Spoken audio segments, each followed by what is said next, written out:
लोग जब सोना खरीदते हैं तो पैसा बाहर जाता है क्योंकि 90% सोना आपका इम्पोर्टेड है। जब आप हॉलिडे करने के लिए जाते हैं, हमारा पैसा बाहर जाता है, फॉरेन एक्सचेंज बाहर जाता है। अर्निंग है फॉरेक्स का, वो कम हो रहा है, इन्वेस्टमेंट कम हो रहा है और वो क्यों कम हो रहा है? वो वॉर की वजह से कम हो रहा है। अब प्राइम मिनिस्टर क्या कह रहे हैं कि देखिए आपने अगर अपना डिमांड कम किया, आपने अपना यूसेज अगर कम किया, तो उसका बिल कम हो जाएगा, जितना हम खर्च कर रहे हैं पेट्रोल डीजल पर। अगर आप खुद ही कम कर दें, तो मुझे प्राइसेस नहीं बढ़ानी पड़ेंगी। पेट्रोल प्राइसेस बढ़नी ही पड़ेंगी क्योंकि ये जो कॉस्ट आ रही है पेट्रोल को खरीदने की 1400 करोड़ रुपए पर डे, ये बिल्कुल सस्टेनेबल नहीं है किसी भी इकोनॉमी के लिए। प्रधानमंत्री नरेंद्र मोदी ने पिछले एक दिन में 2 बार ऐसी बातें कही हैं कि देश और दुनिया में एक एक चर्चा ये शुरू होने लगी कि क्या सिचुएशन जो है वो पश्चिम एशिया की अब इस कदर बढ़ती जा रही है कि लोगों को अब वर्क फ्रॉम होम जैसी सिचुएशन और वो सब जो हमने 2020 और 21 के दरमियान देखा है वो दृश्य वैसा कुछ फिर से शुरू होने वाला है क्या। दरअसल पीएम मोदी ने सिकंदराबाद में पहले इस बात को कहा कि भाई पेट्रोल डीजल का कम इस्तेमाल कीजिए, देश हित में आगे आइए। उन्होंने कई बातें बोली, गोल्ड को लेकर उन्होंने बात बोली कि भाई सोना जो है 1 साल तक ना खरीदे, आपके रिचुअल शादी ब्याह में अगर इस्तेमाल हो तो बहुत कम से कम ऐसा अगर इस्तेमाल करने के लिए आप खरीदें। इसके अलावा बहुत सारी बातें यहाँ पर अब उठने लगी हैं कि क्या जो 28 फरवरी को जो जंग शुरू हुई थी और आज दिन तक जिसका कोई हल नहीं है। मिताली निकोर मेरे साथ यहाँ पर इकोनॉमिस्ट मौजूद हैं, उनसे हम यहाँ पर अर्थव्यवस्था को लेकर कुछ और जो पीएम मोदी ने फिलहाल में जो बातें कही उसको लेकर कुछ सवाल करेंगे और जानने की कोशिश करेंगे कि देश के अंदर आखिरकार क्या कोई बड़ा संकट यहाँ पर मंडरा रहा है। ऑयल का रिजर्व जैसे पीएम मोदी ने उसका भी जिक्र किया, गोल्ड को लेकर जिक्र किया। तो मैम पहला सवाल जो आपसे है वो गोल्ड को लेकर हम करते हैं।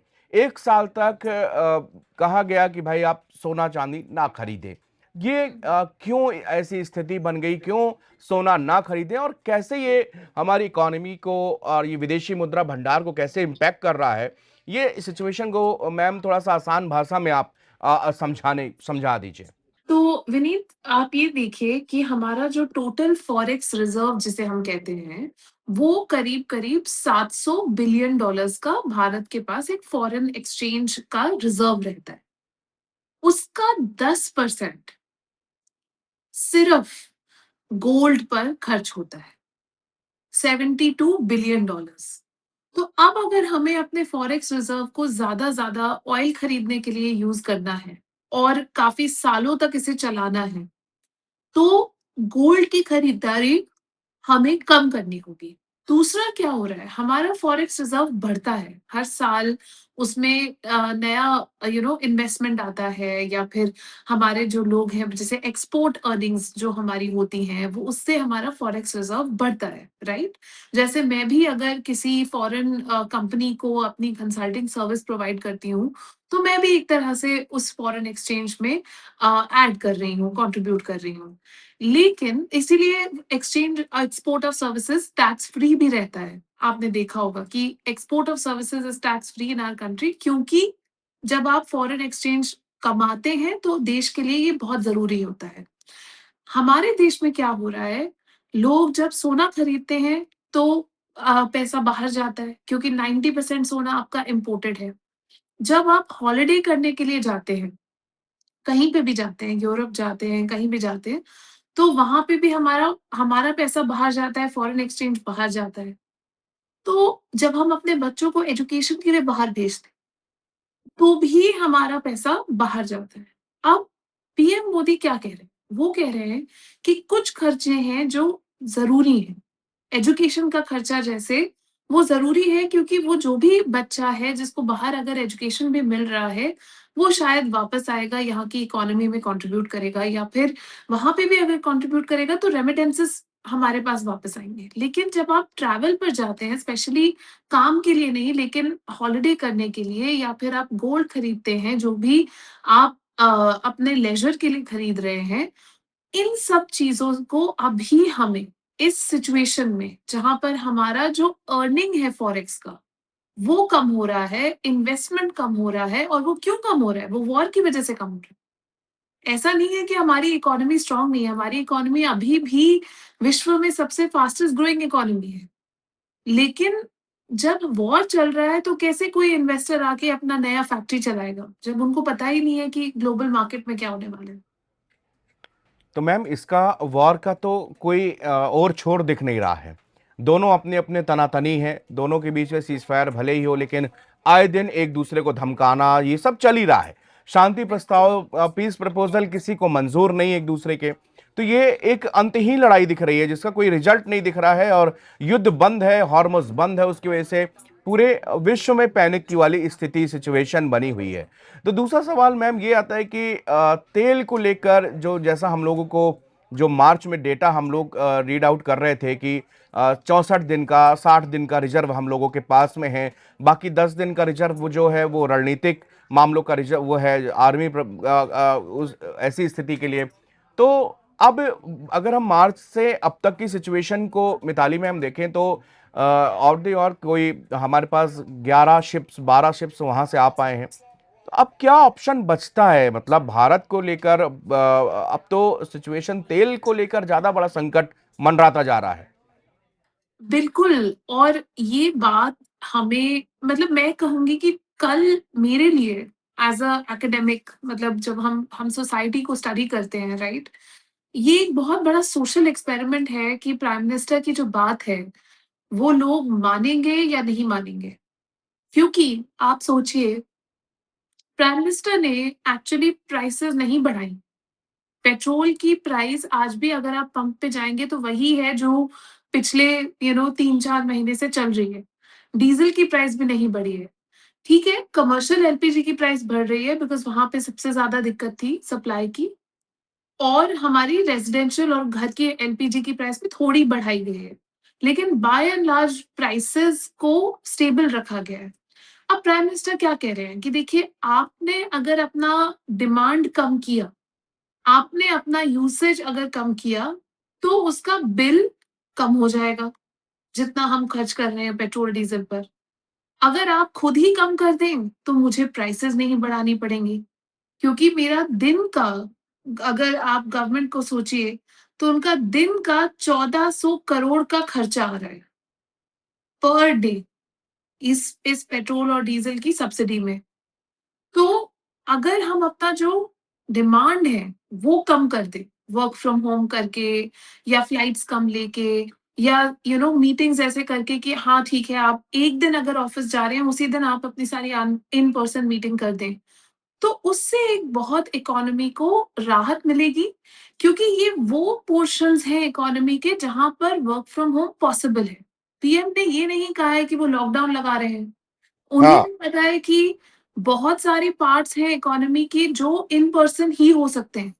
इंडस्ट्री, मैन्युफैक्चरिंग, ये सब तो आपको जाके ही करना है। आके ही हम करना पड़ेगा। वो वहाँ नहीं बंद कराना चाहते, लेकिन जो सिटीज़ हैं, जो कॉर्पोरेट सेक्टर है, जो जो चीज़ वर्चुअली करी जा सकती है, आप उसे ही कह रहे हैं कि आप वर्चुअली करिए, क्योंकि आप कर सकते हैं।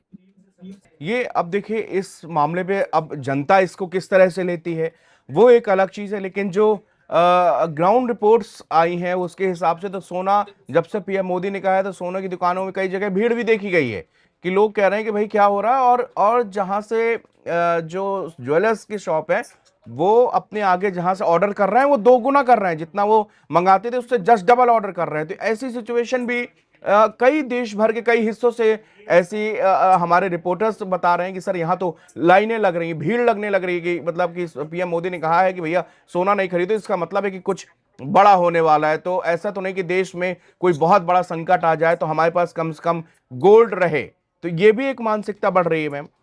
बिल्कुल, और ये नेचुरल एकदम रिएक्शन है। मुझ प्राइम मिनिस्टर ने वही कहा था जो एक्चुअली, अगर आपको 2013 की एक बात याद होगी, जब हमारा करंट अकाउंट डेफिसिट बहुत बढ़ गया था और हमारे फॉरेन एक्सचेंज रिजर्व्स एकदम मिनिमम पे आ गए थे, जब ग्लोबल फाइनेंशियल क्राइसिस हो रहा था, उसके मतलब उसके बस खत्म हो रहा था और भारत में तब उसके इम्पैक्ट थोड़े आ रहे थे।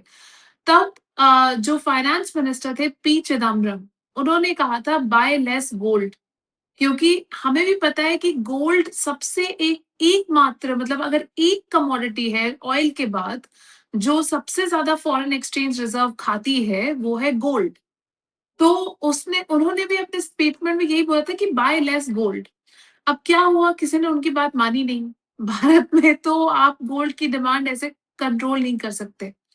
तो आज भी जब पीएम मोदी ने खुद बोला है बाय लेस गोल्ड, तो लोगों का ये मानना शायद है कि अब भई मानेगा तो कोई ये है नहीं। हो सकता है फिर प्राइम मिनिस्टर गोल्ड की सेल्स ही बंद करवा दें और बोले कि बस अब 1 साल तक कोई कोई गोल्ड नहीं खरीदेगा, जैसे सबको हाँ, अंतिम विकल्प वही है कि पूरी तरह से भाई अब जब ऐसे में नहीं कोई बात, जैसे उन्होंने जो रिक्वेस्ट की है, जो अपील की है, अगर उस पर फॉलो नहीं होगा तो मैम सही कह रही हैं कि फिर वो कोई बड़ा एक्शन लेना पड़ेगा, कोई बड़े आदेश निकालने पड़ेंगे। एग्ज़ैक्टली डिमोनेटाइज़ेशन हम सबको याद ही है। आदि है। तो डिमोनेटाइज़ेशन के बाद भी प्राइम मिनिस्टर मोदी 2 बार इलेक्ट हो चुके हैं। इसका हुँ। मतलब ये है कि इलेक्टोरली, पॉलिटिकली उनको ये तय कि उनके ऊपर कुछ वापस आने वाला है। तो अगर उनको थोड़े कड़े डिसीजंस लेने पड़ेंगे, तो लेने पड़ेंगे। और इस सिचुएशन में इसीलिए आज मुझे लगता है आपके जो रिपोर्टर्स ये देख रहे हैं ज़मीन पे, ग्राउंड पे कि लोग तो कह रहे हैं भाई ले लो सोना इससे पहले कि बैन ही लग जाए उस पे। नहीं लग जाए, हाँ। पर मुझे नहीं लगता है कि किसी भी चीज़ पर बैन लगने वाला है। ना पेट्रोल की प्राइसेज़ मतलब पेट्रोल प्राइसेज़ भी बढ़ाई जाएँगी, इसमें कोई डाउट नहीं है। मुझे ये लगता है कि नेक्स्ट 3 से 4 हफ्ते में पेट्रोल प्राइसेज़ बढ़नी ही पड़ेंगी, क्योंकि ये जो कॉस्ट आ रही है पेट्रोल को खरीदने की 1400 करोड़ रुपए पर डे, ये बिल्कुल सस्टेनेबल नहीं है किसी भी इकोनॉमी के लिए। हम ऑलरेडी देख रहे हैं कि इन्फ्लेशन भी बढ़ रही है। तो इसको मैनेज करने के लिए पेट्रोल प्राइसेज़ को थोड़ा तो बढ़ाना ही पड़ेगा। लेकिन मुझे ये नहीं लगता है कि ये बढ़ोतरी जो होगी वो बहुत अनसस्टेनेबल होगी। आई एम श्योर गवर्नमेंट ये सोच के ही करेगी कि बहुत ज़्यादा इन्फ्लेशन ना बढ़ जाए, तो 2-3 रुपए ही बढ़ाएँ। अच्छा मैम, एक सवाल और ये मेरा आपसे कि जैसे जो ऑयल की बाइंग है, हॉर्मुज़ से हो नहीं पा रहा, दूसरे रूट से हम लोग जहाँ से आयात कर बहुत महँगा पड़ता है। तो उन सारी सिचुएशन के अभी हमारे पास जो ऑयल का रिज़र्व है, वो कितना बचा है? दूसरी चीज़, हम अगर मँगा रहे हैं तो वो कहाँ से मँगा रहे हैं और वो कितना महँगा पड़ रहा है? हुँ। तो आप ये देखिए कि वॉर के पहले जो 1 बैरल ऑफ ऑयल हम लाते थे बाहर से, वो $75 का पड़ता था, $75 पर बैरल। Yes ma'am. आज वो 105 पे आ रहा है। 105 पे इंटरनेशनली मिल रहा है। भारत को वो थोड़ा और कॉस्ट कर रहा है, क्योंकि ट्रांसपोर्ट का एक कॉस्ट भी उसमें आ जाता है। तो नियरली $120 पर बैरल पे हम लोग लेकर आ रहे हैं ऑयल को। और पहले हमें बेनिफिट हो रहा था लास्ट 2 साल में, क्योंकि रशियन ऑयल हमें सस्ता मिल रहा था और इसीलिए अमेरिका इतना फड़फड़ा रहा था, जैसे हमें याद है। हुँ। हाँ, हाँ, हाँ। लेकिन अब वो रशियन ऑयल भी महँगा हो गया है, क्योंकि रशिया भी देख रहा है कि भाई अगर ग्लोबल मार्केट में आपका 75 से 105 हो गया, तो मैं क्यों अपना ऑयल $30-40 में बेच रहा हूँ? मैं भी अपना ऑयल $100 में बेचता हूँ, मैं क्यों इतना डिस्काउंट दे रहा हूँ? इसीलिए आपने देखा होगा कि रशिया और यूक्रेन का सीज़ फायर भी हो गया है, हुँ। क्योंकि इस टाइम पर रशिया के लिए सैंक्शंस हटना बहुत ज़रूरी है और बाकी इकोनॉमीज़ के लिए यूरोप और यूएस के लिए भी रशियन ऑयल बहुत ज़रूरी है। मैम, ईरान ईरान हमको सस्ता तेल दे रहा था, 90-20 में हमने वो भी बंद किया।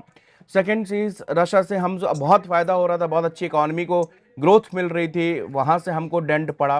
तो ये मैम एक चीज़ मैं समझना चाहता हूँ कि रशिया ने तो अब साफ मना कर दिया भई कोई सब्सिडाइज़ अब पॉलिसी है नहीं। तो कहीं न कहीं मैम ये एक डिप्लोमेसी का फेल्योर ये कहें कि मतलब इस तरह की चीज़ें हुई कि भई हमारा झुकाव यूएस की तरफ ज़्यादा हो गया या हमने टैरिफ के कारण हमने बहुत सारी चीज़ें झेली और रसद से तेल लेना हमने कम कर दिया, धीमे-धीमे नाम मात्र का रह गया। और अब जो सिचुएशन है उसमें हमको सब्सिडाइज़ करके ऑयल वो देने से रहा। तो कहीं ये भारत और रशिया के जो ट्रेडिशनल रिलेशन थे, उनमें कहीं डेंट है क्या? उसमें एक विश्वास की कमी कि भाई तब तुम हमारे साथ नहीं दिया तो अब हम तुम्हारा साथ क्यों दें? कुछ ऐसी चीज़ें भी डिप्लोमेसी में मैटर करती हैं, इस तरह की मार्केट में? सी मेरा ये मानना है कि डेफ़िनेटली ये थोड़ा-थोड़ा दोनों चीज़ें सच हैं। मतलब जो आपने कही वो दोनों एक साथ भी एग्ज़िस्ट कर सकती हैं। अगर आज आप रशिया के पॉइंट ऑफ व्यू से सोचें, तो जब ग्लोबल ऑयल मार्केट में ऑयल प्राइसेस इतनी बढ़ गई हैं और मेरे पास इतनी अच्छी एक रिसोर्स है जिसे मैं ग्लोबल इकोनॉमी में बेच सकती हूँ, तो मैं क्यों उसे लो प्राइस पे बेचूंगी, स्पेशली नाउ कि 3-4 साल से मेरी इकोनॉमी में सैंक्शंस रहे हैं। इकोनॉमी रशिया की भी सफर करी है, चाहे लोग इतना भी कहें कि रशिया के ऊपर रशिया की इकोनॉमी ग्रो करी ड्यूरिंग द वॉर, सैंक्शंस लगाए गए फिर भी ग्रो करी। लेकिन मेरी इकोनॉमी एज़ रशिया तो 8-9% पे भी ग्रो कर सकती थी, लेकिन वो 2-3% पर ही करी। तो ये सिंपल बात है कि आज अगर मुझे एक अपॉर्च्युनिटी मिल रही है ऑयल बेचने की, एक्सपेंसिव ऑयल पे, हाई रेट्स पे, तो मैं क्यों नहीं बेचूँगी, है ना? हुँ, हुँ, एज़ एज़ रशिया मेरे लिए ये सेंस बनता है। लेकिन अगर आप इंडिया और रशिया के रिलेशनशिप की बात करें, तो वो भी एक इम्पोर्टेंट पॉइंट आपने बिल्कुल सही रेज़ किया है कि अगर भारत ने यूएस के प्रेशर को रेज़िस्ट करके रशिया से अपना ऑयल बाइंग कंटिन्यू रखा होता, तो आज हम इस सिनेरियो में नहीं होते कि रशिया हमें कहता है कि आपको कोई स्पेशल ट्रीटमेंट नहीं मिलेगा। हुँ, तो दोनों चीज़ें सच हैं।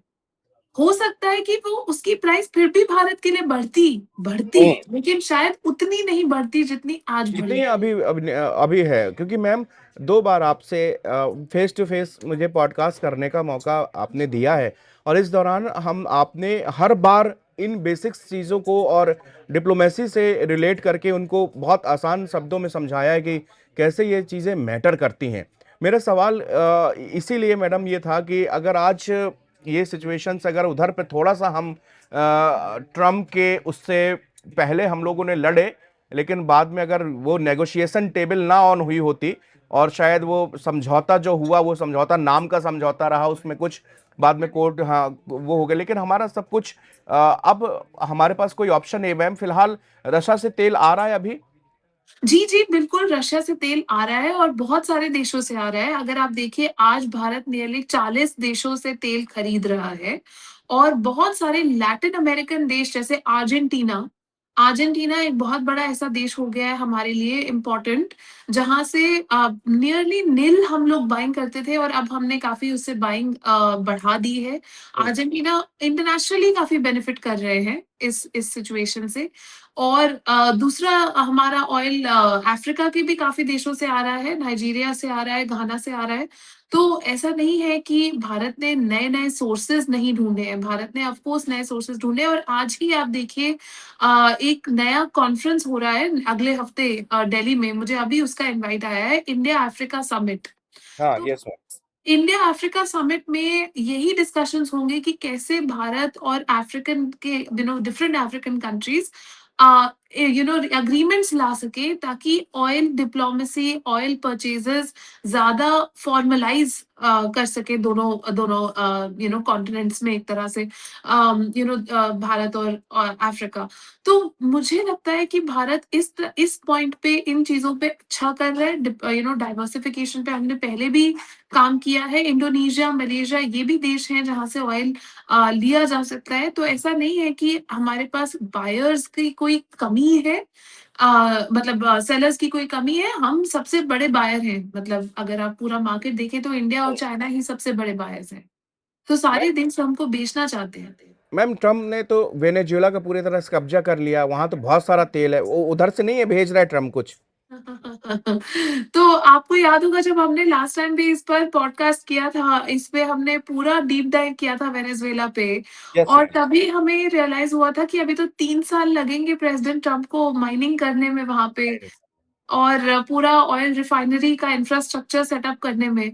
हम्म। तो इनफैक्ट वहाँ की तो आपको याद होगा एक न्यूज़ कॉन्फ्रेंस आई थी कुछ महीने पहले, आई थिंक फ़रवरी में, जब सारी बड़ी ऑयल कंपनीज़ को प्रेज़िडेंट ट्रम्प ने व्हाइट हाउस बुलाया था और उनके साथ एक डिनर किया था और उन्हें कहा था कि आप अब वेनेज़ुएला जाइए, आपको यूएस गवर्नमेंट का गारंटी मिल रहा है कि हम आपसे तेल खरीदेंगे और आप वहाँ पर जाके माइनिंग करिए और हम्म। रिफाइनरीज़ सेटअप करिए, पूरा ऑयल रिफाइनरीज़ का सेटअप एस्टैब्लिश करिए। तो शेवरॉन जो कि एक कंपनी है जो ऑलरेडी वेनेजुएला में है, उन्होंने कहा था कि हाँ, हम तो करेंगे, लेकिन बहुत सारी और कंपनीज़ ने कहा था कि ये बहुत एक्सपेंसिव है और आपको हमें थोड़ा सपोर्ट करना होगा, यूएस गवर्नमेंट को हमें पैसा देना होगा इस रिफाइनरी का इंफ्रास्ट्रक्चर सेटअप करने के लिए। हुँ, उसके बाद उस पर न्यूज़ आनी ही बंद हो गई कि क्या यूएस गवर्नमेंट ने उनको पैसा दिया या नहीं दिया और कितना हुँ। दिया। लेकिन इतना पक्का है कि उन्होंने परचेज़ एग्रीमेंट्स डेफ़िनिटली अपनी कंपनीज़ को दी हैं, कि अगर आप वहाँ पर रिफाइनरी करते हैं तो हम 100% आपसे इतना तेल खरीदेंगे। अच्छा ये हम आपको पहले से ही गारंटी देते हैं इस बात की। बिल्कुल, रेवेन्यू गारंटी आ जाएगी और मुझे डेफ़िनिटली लगता है कि प्रेज़िडेंट ट्रम्प चाहेंगे कि वेनेज़ुएलन ऑयल जब मार्केट में अवेलेबल हो, तब जो देश हैं, पूरे दुनिया के सारे देश उनके पीछे आएँ और बोलें मुझे वेनेज़ुएलन ऑयल दीजिए। तो डेफ़िनेटली जो ये पूरी वॉर है, हमेशा अमेरिका और ऑयल का एक बहुत ही मैं कहती हूँ गहरा प्यार नाता है। भरा बहुत प्यार है अमेरिका को ऑयल अच्छा। से। तो वो जो भी करते हैं पूरी दुनिया में जब भी इंस्टेबिलिटी फैलाते हैं, तो वो ऑयल का ही कोई उसमें खेल होता है। हाँ, और वो कहते भी हैं कि मुझे ईरान का ऑयल पसंद है, मुझे मिडल ईस्ट का ऑयल पसंद है, मुझे वेनेजुएला का ये अब देखिए अगर ये इस वॉर को मिताली मैम अगर आप बिल्कुल एक के पीछे एक कड़ी बनाते हुए देखें तो सीधे वो पहले वेनेजुएला पर अटैक करना, वहाँ की रिफाइनरीज को कब्जा करना, उसके बाद में ईरान को धमकाना, ईरान के ऊपर अटैक करना, फिर उसने आप दूसरे देशों क्यूबा को धमकी दे रहे हैं, अब आप ग्रीनलैंड को धमकी दे रहे हैं। तो इसने इस सिचुएशन ने पूरा वर्स कर दिया है। मैम एक ये जानना चाहेंगे कि ऑयल रिजर्व कितना अभी हमारे पास में है? क्या वो कितना बढ़ रहा है, घट रहा है या क्या सिचुएशन है उसकी अभी करंट में? तो जो लास्ट अगर आप गवर्नमेंट का प्रेस रिलीज देखें तो अराउंड 45 डेज ऑफ ऑयल उन्होंने कहा है, मतलब ये अराउंड एक हफ्ते पहले आया था। इस हफ्ते कोई नया अपडेट अभी तक नहीं आया है। तो 40 टू 45 डेज का मेरे हिसाब से भारत के पास डेफिनेटली ऑयल रिजर्व है और भारत मेंटेन भी करता है स्ट्रेटेजिक रिजर्व्स। और ऐसा नहीं है कि इंपोर्ट्स बिल्कुल बंद है, मतलब स्टेट ऑफ हॉर्मुज ठीक है, एक बहुत बड़ा एरिया था, नियरली 50% वहाँ से आ रहा था भारत के पास, लेकिन अब और जगह से तो ऑफ कोर्स आ ही रहा है, ऐसा है नहीं कि बिल्कुल ही वो इम्पोर्ट बंद हो गया है। मुझे ये लगता है, अगर हम ऑनेस्टली कहें, ये बात जो प्राइम मिनिस्टर ने कल कही है, वो उनको जीनी भी पड़ेगी। सिर्फ कहना इम्पोर्टेंट मतलब ऑफ कोर्स कहना ज़रूरी है। वो हमारे से बड़े हैं, वो हमारे जैसे कहते हैं ना परिवार के बड़े, हाँ, आपको एक एग्ज़ाम्पल सेट करना पड़ेगा। लेकिन वो करना पड़ेगा क्योंकि हुँ, अब आज की जो जनता है वो हमारी तरह नहीं है, हमारी जनरेशन की तरह नहीं है कि मतलब अगर बड़े लोगों ने बोल दिया तो हम मान लेंगे। मान लेंगे, हाँ। तो हमारी जो जेन ज़ी है और हमारे जो युवा हैं, वो तभी मानेंगे जब आप करके दिखाएँगे। हुँ, तो अब मेरे हिसाब से एक ओनस आज मतलब प्राइम मिनिस्टर के स्टेटमेंट से सरकार पर अब एक ओनस पड़ गया है, एक रिस्पॉन्सिबिलिटी है कि अब आप जी के दिखाइए। अगर आप सरकार हैं, तो आप अपनी मीटिंग्स भी वर्क फ्रॉम होम में करिए। अगर आप सरकार हैं, तो आप भी कारपूलिंग करिए। अगर आप हुँ, सरकार हैं, तो आप सारे सरकारी कर्मचारी मेट्रो से आइए, बस से आइए। तो मतलब मैं यही कह रही हूँ कि जो जो वो सिटिज़न्स से एक्सपेक्ट करते हैं, वही चीज़ें सरकारी कर्मचारियों को जीनी होंगी और सरकार को जीनी होंगी और पॉलिटिशियंस को जीनी होंगी। अपने जो इतने सारे 5 गाड़ियाँ लेके चलते हैं। 10 गाड़ियों 5 गाड़ियों के नीचे मैम काफ़िला नहीं चलता है। हाँ, तो वो सब अब बंद करना पड़ेगा ना, फिर आप भी जो मतलब सिंपल बात है, जब आप जिएँगे इस सच्चाई को, तभी लोग इसे अडॉप्ट करेंगे, वरना नहीं करेंगे। नहीं करेंगे मैम, यही कारण था कि मैं आपसे कभी भी पॉलिटिकल मुद्दे पर आपसे कभी सवाल इस तरह के नहीं रखता हूं कि आप उस बेल्ट की है नहीं। बस ये आज जब लोग ये इसी बात को बार बार कह रहे हैं कि क्या त्याग हमेशा हम ही करें। अब इलेक्शंस में 100-100 गाड़ी का काफिला जा रहा है, सब कुछ हो रहा है, लेकिन त्याग केवल जनता को जब भी एक टाइम की रोटी अगर बंद करनी है तो वो सिर्फ जनता बंद करे। एग्ज़ैक्टली, तो इसमें मुझे नहीं लगता कि ये कोई पॉलिटिकल पॉइंट है। ये एक पॉइंट मतलब मेरे हिसाब से प्राइम मिनिस्टर ने बहुत ही एक अच्छा लीडरशिप लिया है, हाँ। क्योंकि देश संकट में है, वॉर चल रही है। कल मैं एक शो पर थी जहाँ पर एक और पॉलिटिशियन थी जो कह रही थी कि कौन-सी वॉर? हम तो किसी वॉर में नहीं हैं। पर ये बात तो सच नहीं है ना, हम वॉर में हैं, पूरी दुनिया वॉर में है पूरी मतलब। दुनिया वॉर पे है। इसमें ये कहाँ से आप कह रहे हो कि केवल अगर हमारे पड़ोस में आग लगेगी तो घर हमारा भी झुलसेगा। और मतलब पड़ोस तो क्या, मैं तो कहती हूँ जब यूक्रेन और रशिया की वॉर हुई थी वो तो बहुत दूर थी फिज़िकली, लेकिन हाँ, तब भी उसके उस टाइम इम्पैक्ट्स पे हमें पड़ा। पड़े थे। हाँ, जो 25% इल्लीगल टैरिफ हमारे ऊपर लगाया गया था, in addition to the 25% base illegal tariff, मैं ज़्यादा ये वर्ड इल्लीगल टैरिफ हमेशा हर जगह बोलती हूँ क्योंकि यूएस की सुप्रीम कोर्ट ने भी बोला है कि टैरिफ इल्लीगल है। इल्लीगल, हाँ। तो जो हमारे ऊपर पूरी तरह से इल्लीगल टैरिफ लगाए गए, वो भी तो रशिया के एक्शंस की वजह से अपैरेंटली लगाए गए कि या आप रशिया के बड़े पार्टनर हैं, तो आपके ऊपर 25% टैरिफ हम लगाएँगे। तो ये बात अब आज हमें गाँठ बाँध लेनी चाहिए कि इस वॉर से पूरी दुनिया इम्पैक्टेड है, भारत इम्पैक्टेड है, हम एक वॉर में हैं। तो बिहेवियर चेंज जो हमें करना है, वो सिर्फ हमें ही नहीं, सबको करना है।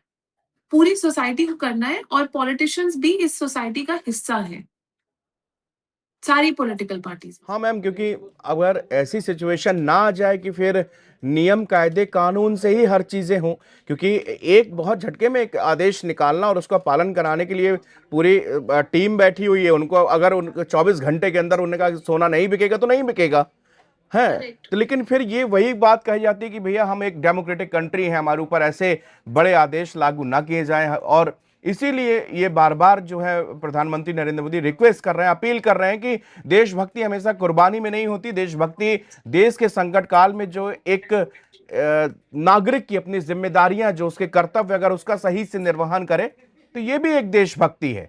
तो इसी बिल्कुल। इसी इसी को बात को हम लोग यहीं पर मैम को थैंक यू मैम, और हमें टाइम देने के लिए, और इतनी आसान भाषा में आप चीज़ों को समझा देती मैम कि हमारे व्यूवर्स कहते हैं कि भाई मिताली मैम, इकोनॉमी एक ऐसा सब्जेक्ट है जो बहुत कठिन है।